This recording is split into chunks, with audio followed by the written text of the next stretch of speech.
There's more breaking news coming in. The Delhi High Court has refused to intervene in the secession row and saying that there is no stay on the anointment ceremony scheduled for tomorrow. The High Court, however, has maintained that the anointment has no legal sanctity.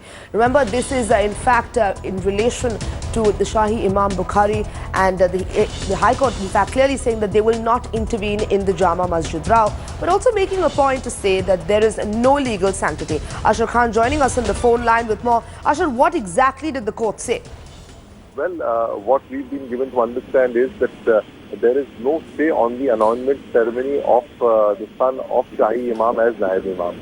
That is one aspect of it. The second important aspect is that the petitioners had gone to court stating that this entire concept of hereditary appointment of Imam is something which does not happen anywhere else. So here also it should not happen. That was the plea which was taken by the petitioners.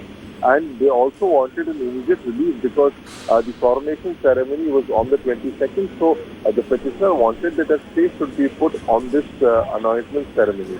Now the High Court of Delhi has categorically stated that there would be no stay as far as the anointment ceremony is concerned. But yes, it has gone ahead and said that this does not have any legal sanctity. And what the court has done is that it has also issued notices to all the parties. Ashar, I'm sorry, I'll have to ask you to just hold on there. Let's quickly listen into the reaction coming in from the lawyer in the case. Can I? तो सब तैयार हैं क्या?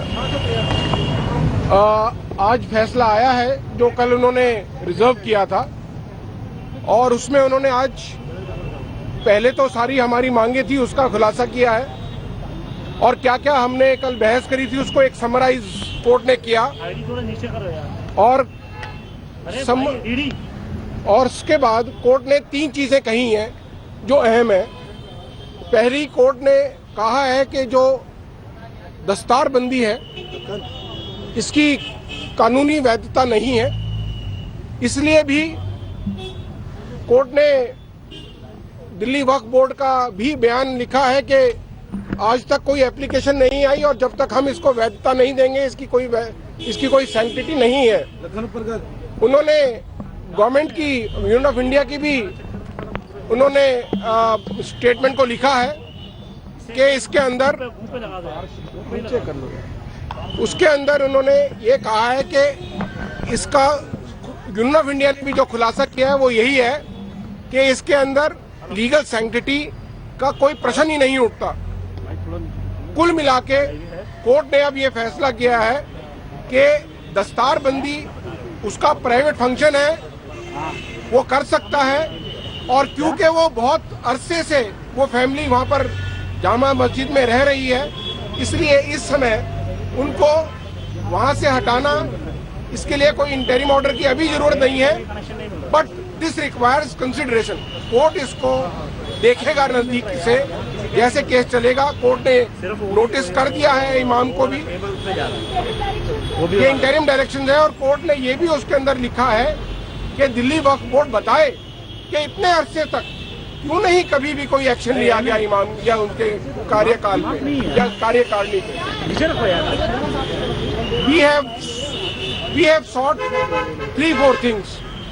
We have wanted that Imam have no authority whatsoever in continuing as Imam because his appointment is void ab initio.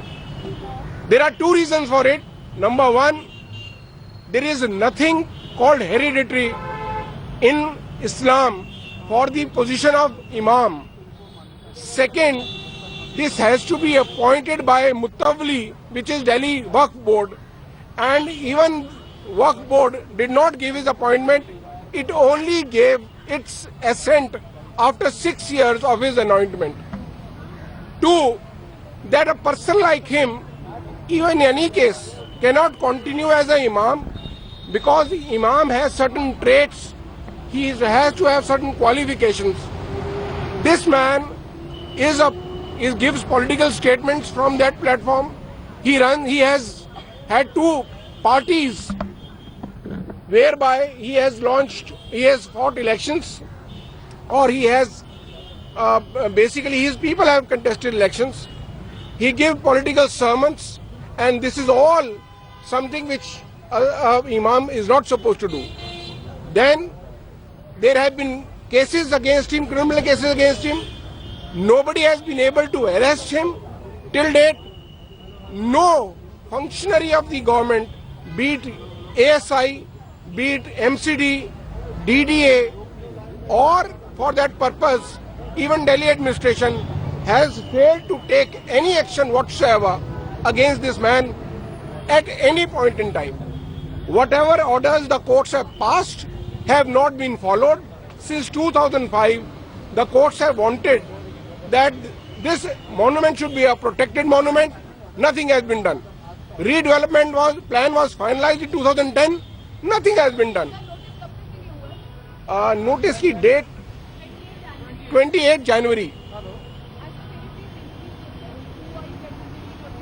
I am DP Singh. I am representing the petitioner Suhail Ahmed Khan. This is the lead petition. DP Singh. Thank you very much. That was in fact DP Singh, the petitioner in the case, as the Delhi High Court has refused a stay and has granted relief to the Shahi Imam Bukhari. Ashar Khan still with us on the phone line. Ashar, what does this mean now for this entire case? Can we understand that the ceremony can still, take place tomorrow, but what about the notice to all the concerned parties and whether he can actually he can't anoint another successor? Well, there are two issues here. The immediate issue is that the Shahi Imam is trying to appoint his son as the Naib Imam. That will happen tomorrow. But the court says that there is no legal sanctity for it. But the larger case here is that the petitioner has said that the concept of having a hereditary Imam is certainly not done. And somebody like the current Imam does not have the necessary traits or the qualifications to be an Imam. And this entire concept of hereditary business which is being followed in the Jamma Masjid should come to an end. So that is something on which notices have been sent by the court, and the next date has been fixed for the 28th of January. And now what we've been given to understand is that the entire legal process will play itself out from 28th January onwards. We also understand that there have been 3 PILs against this proposed 22nd ceremony. If you can actually, for our viewers, just sort of elaborate on what they exactly were. Well, the PIL stated that there is no concept of hereditary succession in Islam. They've also gone on to say that since nothing of this sort happens anywhere else in the world, the entire process of the Shahi Imam appointing his son as Naib Imam on the 22nd should be stayed by the court. The court has not stated, saying that there is no legal sanctity which the Shahi Imam has in appointing his son as the Naib Imam. So that is a private function, he can do whatever he wants to. But on the larger question is how the imamat of the Jamma Masjid will go on, that will play itself out when the entire process takes place. On the 28th of January is the next hearing. The petitioners are saying that the Mutawalli, which means the Delhi Waqf Board, should appoint the Imam whichever they deem fit, and it should not go in a hereditary fashion as it has been happening now. So that is something which needs to be taken care of. So that on that, notices have been issued to all the 3 parties, which is the Waqf Board, the Shahi Imam, and also the Government of India. After the responses come in, the entire trial will go on. So Ashar, if you can actually just sort of give us an idea of what each party's stand is on this entire thing, what the Waqf Board is saying, what the government is saying, and what the Imam Bukhari, what is their stand on the entire issue? Well, the Imam's stand is absolutely clear. What they are trying to say is that they are well within their rights to appoint their son as the Naib Imam of the Jamma Masjid, while the Waqf Board and the petitioners have different views. The petitioners are saying that since the petitioners feel that his appointment as the Shahi Imam itself is under severe doubt, so how can he appoint somebody else? And secondly, he is saying that there is no concept of a hereditary fashion which is happening. So that is also something which needs to be taken care of. Ashar Khan, Deputy Editor, thank you so much for bringing us that update. This is the High Court, in fact, saying that the anointment has no legal sanctity and has issued a notice to all the concerned parties on this Jamma Masjid row, but has refused to intervene in the issue.